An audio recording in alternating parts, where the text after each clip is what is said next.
Yes, bwana, karibu katika simulizi yetu mpya, simulizi ya kusisimua ya kijiji cha Alimaua. Nini kilitokea? There we go. Kijiji cha Alimaua kilikuwa ni kijiji tulivu kilichozungukwa na milima na misitu minene. Wananchi wake waliishi kwa upendo, lakini kulikuwa na siri ambayo hakuna aliyethubutu kuizungumzia hadharani. Siku moja mchungaji mpya aliwasili kijijini hapo. Aliitwa Pastor Elia. Alikuwa kijana mwenye imani kubwa na moyo wa kusaidia watu. Wanakijiji walimkaribisha kwa furaha, na muda mfupi baadaye wakaanza kumuita kwa upendo my pastor.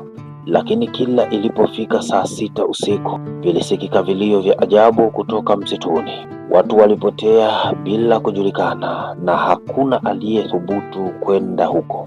Wazee wa kijiji walimwonya Pastor Elia, mchungaji, usisubutu kufuata mambo ya msitu ule. Wengi walijaribu, hawakurudi tena. Lakini Pastor Elia hakutishwa. Aliamini hakuna nguvu yoyote inayoweza kumshinda Mungu. Usiku mmoja, mtoto wa mjane mmoja aitwaye Neema alipotea ghafla. Kijiji kizima kilijaa hofu. Watu walilia na kusema hakuna matumaini tena. Lakini Pastor Elia alisema kwa sauti ya kujiamini, sitakubali mtoto huyu apotee. Lazima turudi naye salama. Akiwa na tochi na Bible, alianza safari kuelekea msituni peke yake. Alipoingia ndani zaidi, alianza kusikia sauti za ajabu zikimuita, rudi nyuma, hutafanikiwa. Lakini aliendelea mbele. Ghafla aliona nyumba ya zamani iliyokuwa imefichwa katikati ya msitu. Ndani yake ilisikika sauti ya mtoto akilia.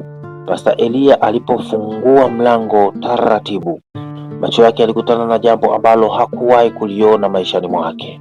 Je, ni nini kilikuwa ndani ya nyumba hiyo? Na kwa nini wazee wa Alimaua walikuwa wakificha siri hiyo kwa miaka mingi? Naam, kwa leo tunaishia hapa. Tukutane katika sehemu inayofuata ambayo itakuwa ni sehemu ya pili. Itaendelea. Cha kusema zaidi ni kwamba subscribe, like, turn on notification ili kwa kwanza kupata mwendelezo. Ni mimi wako msimuliaji Kebe TZ kutoka ndani ya Kebe Simulizi. Sina la ziada zaidi ya kusema bye.